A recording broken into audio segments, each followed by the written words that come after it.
Continuamos con el análisis de nuestra realidad junto a Diego De Quino, economista y presidente del Centro de Estudios en Economía, Sociedad y Tecnología, conocido por sus siglas como CECIT. Diego, muchísimas gracias por acercarte a los turelos.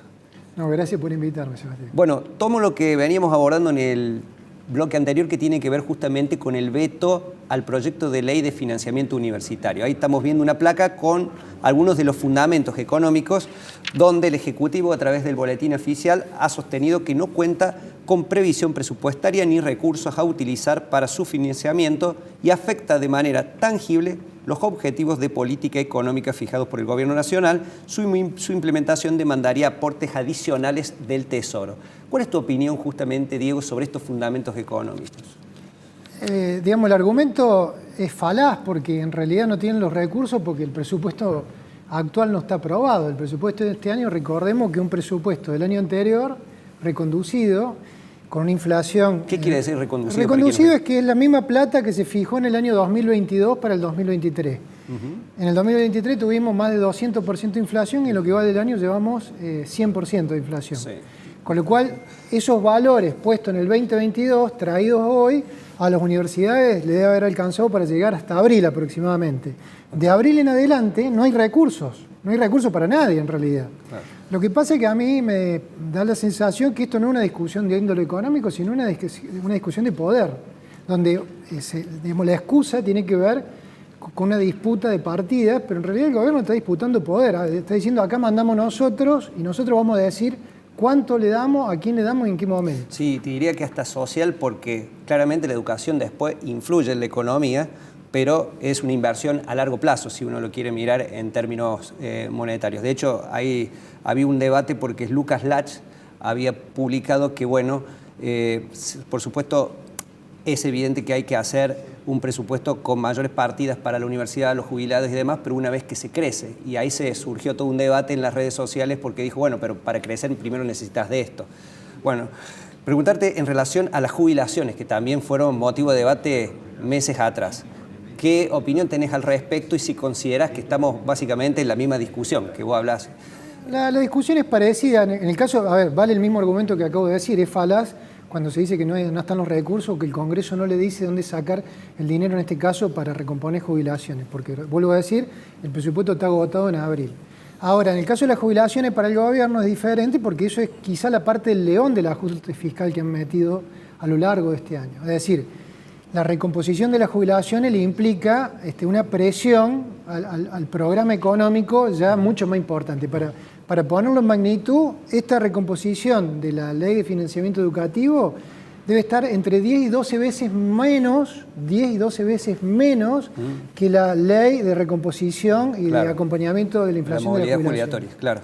O sea, es 10 a 12 veces menos lo que implicaría en términos del gasto de lo que sería la nueva fórmula jubilatoria. A los valores de hoy y en base a información oficiosa, porque son estimaciones que hace la Oficina Nacional del Congreso de Presupuesto, los números son aproximadamente eso.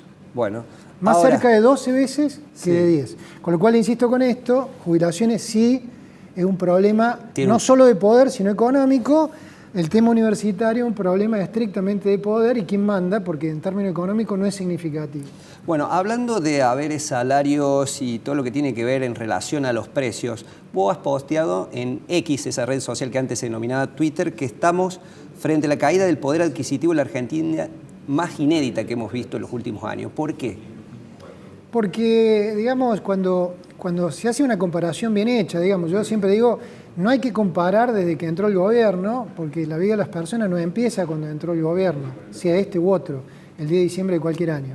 Sí, ahí tenemos justamente, perdón que te interrumpa, una placa que muestra los últimos 3 gobiernos, Macri, Alberto Fernández y Milei, que está en curso, por supuesto, con alguna significación. La barra azul, para quienes no llegan a leerlo, son privados, salarios privados, la roja públicas y la gris es asalariados no registrados. Bueno, yo creo que ahí muestra claramente la recomposición que vemos en el último pedacito.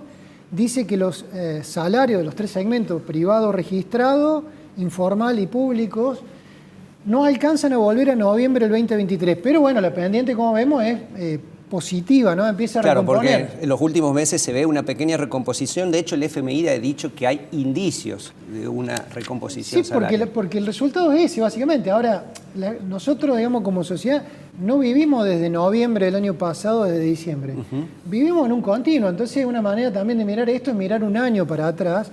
Y ya ahí si vemos un año solamente, es decir, julio del 23, julio del 24, la pérdida, en el caso del sector privado registrado, está en el orden del 8%, en el caso de los públicos está arriba del 20%, y en el caso de los informales no registrados está cerca del 30%. Son números brutales, la caída en los informales... En un año los informales han perdido en poder adquisitivo un 30%. En este mes, porque si vamos a marzo era un 40, más de un 40% la pérdida. Okay. Y en el caso de los salarios públicos era casi un 30% si vamos a marzo. Es decir, eso si vamos un año. Si volvemos a correr un poco más hacia atrás y vamos 3 o 4 años, vamos por ejemplo hasta el 2017-2016, vemos que la pérdida de poder adquisitivo es fenomenal. Prestémosle atención que los salarios, los informales hoy, son el 45% de lo que cobraban en el año 2017. Casi la mitad. Es decir, menos de la mitad. Menos de la mitad. Menos de la mitad. Menos de la mitad. Pero bueno, te digo casi por el 50%. Claro, pero digo, porque casi parece que es menos de la mitad. Viven con menos de la mitad de lo que ganaban hace 8 o 9 años atrás. Bueno, durísimo este dato. Ahora, quiero preguntar... Perdón. Sí. Esto en continuo se refleja en la pobreza, ¿no? La pobreza es un dato que es un dato spot, ¿no? Es como un flash que va pasando en distintos momentos. Sí. Este dato tremendo que ha habido la pobreza está asociado a esta situación de salario cuando esta caída es continua y en el largo del tiempo, ¿no? Que es lo que estamos viendo. Bien. Has tocado varias variables, no solamente el salario, sino también una variable socioeconómica muy flagelante en Argentina, que es la pobreza. Ahora, vamos a la otra cara de la moneda, la inflación. Estamos a días de que el INDEC dé a conocer lo que serían los números de septiembre. ¿Ustedes tienen allí en CECIT alguna proyección de lo que puede ser la inflación de septiembre? La inflación de septiembre, todas las estimaciones oficiosas están en torno al 3,5%, ¿no? Perforaría de una buena vez el famoso 4%, sí, pero estaría en torno al 3,5%. Y ahí vamos a un punto del tema de los recursos. En el presupuesto que presentó el gobierno para el año que viene, sí, prevé una inflación para todo este año del 104,3%. Sí. Si la inflación de septiembre es el 3,5%, que sí, es muy probable que sea ese valor, sí, quiere decir que para octubre, el mes que estamos corriendo, noviembre y diciembre, en esos 3 meses la inflación tiene que ser menos del 1,5% en los 3 meses. Lo cual es muy poco probable. Lo cual no es poco probable, yo diría que es imposible. Lo más probable es que la inflación anual esté en el orden del 115 al 125%. O sea, decir, al menos 10% más. Al menos 10% más. En ese 10% más hay 10.000 millones de dólares de diferencia en el presupuesto nacional en materia de recursos. Vamos a ir al presupuesto. Antes de ir a eso, hay otra noticia reciente que podría tener impacto. Quiero preguntarte justamente por eso. El ministro de Economía, Luis Caputo, ha anunciado que bajará los aranceles de la importación de 89 bienes e insumos para la producción. ¿Esto crees que puede tener impacto justamente en lo que estamos hablando de la inflación? Seguramente va a ayudar a mantener, como dicen ellos, ¿no?, el ancla monetaria y el ancla en el tipo de cambio, ¿no? Porque esta es una medida donde, por un lado, aparentemente el gobierno ha decidido, de una manera que no lo explica, que el tipo de cambio de equilibrio en Argentina hoy está en 1.200 pesos.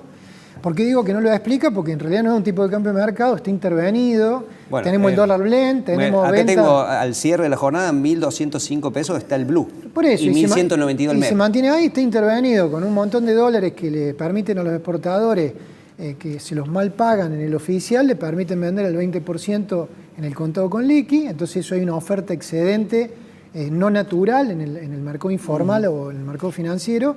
Y por otro lado, el Banco Central liquida una diferencia técnica entre lo que compra muy barato el tipo de cambio oficial, que es 1.000 pesos por dólar, la diferencia que es 200 a 150, en dólares la vende como oferta también en el mercado financiero. Con lo cual digo, un tipo de cambio fijo intenta fijar expectativa y por otro lado una baja en los costos de aranceles, bueno, va a hacer, en vez de ir a Chile a comprar, la gente directamente va a mandar que vamos a pedir que nos traigan las cosas.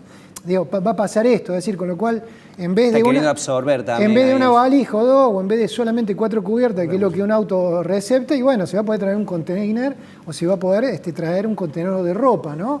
O hacer una vaca entre varios y hacerlo si es que alguien no lo intermedia. Con lo cual, muy probablemente ayude a contener la inflación. El tema de la sostenibilidad en materia del entramado productivo y de la cultura argentina. Bueno, ¿no? hay un reclamo justamente de los industriales. La próxima semana hay un coloquio aquí en Córdoba que tiene que ver con eso. Si uno abre mucho la importación, ¿cómo impacta a nivel local? Ahora, Diego, mencionaste la pasada un tipo de cambio de equilibrio de 1.200 pesos. ¿Esa sería la proyección que podría tener el dólar en Argentina para diciembre? Porque vos también señalabas lo del presupuesto. Y el presupuesto establece para diciembre de este año 1.020 pesos. ¿Cómo ves esta estimación? Claro, porque 1.020 es el oficial. Exacto. Al momento de hacerlo, el oficial estaba en 980, con lo cual estos 1.200 para ellos a fin de año hay que cargarle el crowding peg del 2% mensual. Me imagino yo estará como idea, ¿no? 1.250 o 1.260, mientras lo puedan mantener. Yo digo Perdóname, pero quiero repasar eso para que quede claro. 1.250, 1.260 sería el tipo de cambio de equilibrio y también la proyección de ustedes de CECIT para fin de año, de diciembre. No, bueno, acá empieza a jugar la expectativa, porque digamos, yo creo que el gobierno tiene jugado un pleno a la relación con el fondo y le va a dar vuelta a los mercados, porque si Argentina no puede conseguir los dólares para pagar los vencimientos de capital, no de interés, porque el superávit financiero le permite pagar básicamente los intereses claro, del año que viene. Si no consigue de una manera clara, precisa, musculada en términos financieros, y bueno, me parece que se va a haber una tensión con las expectativas y puede producirse una reversión, ¿no? Es muy importante lo que pasa en las elecciones del 5 de noviembre en Estados Unidos. Yo creo ¿Qué sería una reversión? Y en este momento hay una calma. Hay una calma financiera, hay una paz cambiaria. Así es. Hay, inclusive algunos señalan cierto veranito en los mercados. Sí, aparte hay dos bancos argentinos muy grandes que están comprando bancos, extranjeros. Así es. Esto ayuda, me parece, a entender la calma nacional, pero bueno, como funcionamos en Argentina, cuando el torneo entra en la última fecha y más o menos se ve quién va a ganar o quiénes son los que van a ganar, empieza ya a haber una calma, pero nos empezamos a preparar para el torneo que sigue. Entonces digo, esto de fin de año que se puede llegar con este valor de equilibrio, yo creo que está muy sujeto al escrutinio de los mercados y fundamentalmente, insisto con esto, la relación que Argentina tenga con el Fondo Monetario, y eso va a depender mucho, desde mi punto de vista, de la elección de Estados Unidos el 5 de noviembre, si hay un triunfo de Trump o hay un triunfo demócrata. A partir de ahí el gobierno va a tener que o acomodar el cuerpo o avanzar de la manera que viene avanzando con el fondo. Para Argentina hoy, ¿cómo está? ¿Es conveniente un triunfo de Trump? Te lo pregunto porque, a ver, hay algo que en economía, y creo que vos lo has señalado, se usa mucho hablar de los cisnes negros, como algo inesperado, que cambia las condiciones del entorno y consecuentemente la economía. En ese sentido, dos preguntas. ¿Crees que puede ocurrir un cisne negro? Y dos, si es más conveniente que Trump gane la elección en términos de la política económica que está fijando el gobierno de Javier Milei.